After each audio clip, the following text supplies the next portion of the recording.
When new players first start their League of Legends journey, they often get overwhelmed with the amount of information they have to learn. It's a very daunting task figuring out what all the champions and items do. That's not even controlling your own character, because many players are used to either console Xbox is better. or no gaming at all, so they may be completely unaccustomed to QWER. Maybe they played Minecraft back in the day, and so they played WASD. Depends on the person, but many people have a hard time adjusting to it. This continual learning process will go on for some time. However, after playing for a while, many begin to develop an ego and start to think they're the next faker. Spoiler alert, they're not. This can allow them to start falling into the trap of blaming external factors, such as their teammates, for their losses instead of blaming themselves. For some, this can occur within their first month or two of playing League. For others, it could be after thousands across multiple seasons. Regardless of how they fall, it is always a defense mechanism to hide from the reality of their situation. They simply are not good enough to consistently win against their competition. This is what League looks like to a player with a healthy mindset. 4 allies on one side and 5 enemies on the other. This is how League feels to a player with the unhealthy 1v9 mindset. They literally see their 4 allies as negative influences that they have to overcome along with the 5 enemies. Enemy quadra kill. In this video, we will be delving into the 1v9 mentality, why it exists, and what to do about it. It's easy to get engulfed in the 1v9 philosophy. After all, it's everywhere within the League community, has been around for a very long time. Initially, it started as 1v5, and eventually evolved to 1v9 because it places a higher emphasis on the fault of teammates.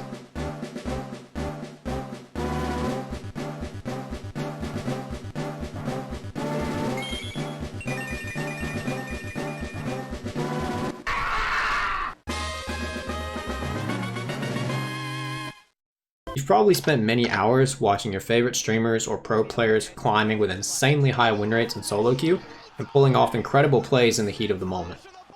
During all of that time, you are desperately wanting to be able to do the same but feeling trapped within your own lack of progress. What you have to recognize is that you are not anywhere near the level of Bo, Showmaker, Tarzan, or anyone else that you are watching. For those of you with this mindset, you know it's not that simple. Believing that you have to 1v9 is very addictive with convincing upsides. You get those exhilarating highs with massive confidence boosts. This encourages large win streaks and mechanical peaks.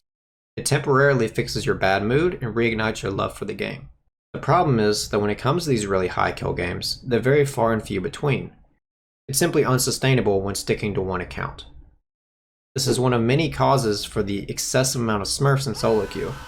Once they stop being able to get consistent highs from pretty win rates and KDAs, they go next account. Again and again and again. Don't do well in placements, next account. Win rate drops below 60%, next account. Coin flip invade stop working, next account.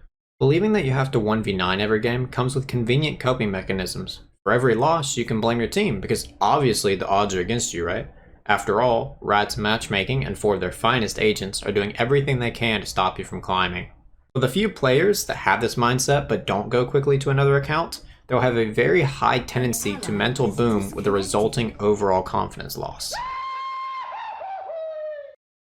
It's a self-fulfilling prophecy because these same players that blame their teammates often are the ones that intentionally take all of the resources from their teammates and/or ruin their wave states, which leaves those teammates very vulnerable. I've got a new mindset for you to adopt. Instead, I want you to focus on doing your job consistently. Allow me to clarify, because I understand that do your job can seem quite ambiguous. The first step is assessing what the job of your champion is. For example, pretend for a moment that you're playing Amumu jungle, and imagine how many different ways an Amumu could use his ultimate. He could use it to burst a single target, or he could use it as the start of a wombo combo in a team fight. Both of these options are great, but other times it may be better to hold on to his ultimate and wait until the enemies try to engage on one of his fed carries. Notice that while you may be playing the same champion in the same role, depending on the variables of that specific game, your job can vary greatly. From a 1v9 perspective, the most immediate thing that you're going to think to do is engage, because you're like, oh, I want to one-shot everybody, that's how I 1v9. But as I said, in a lot of games, that's not going to be beneficial. If anything, it's just going to make it 10 times harder for you. But some games, that is the correct play, which is why I think it's very important to consider in each individual game, and as the game changes, different variables, sometimes your job can change throughout the game as well.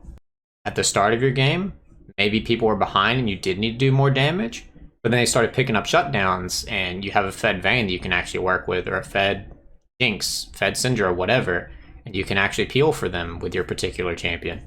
Great. Now that you've assessed what your job is, you have to execute on that information in real time. Right now you're thinking while not in the middle of a game what you need to do, but it gets much more difficult in the actual game, especially if you're getting distracted easily by other factors, to be able to determine what you need to do and how you're going to do it. Start with where you are right now and work your way up. Really take the time to self-reflect and figure out why you have the beliefs that you do about climbing in solo queue. Do you really believe that you have to 1v9 all the time to go up to the next division or league? It's not going to be easy. You have to completely rewire how you see the climbing process.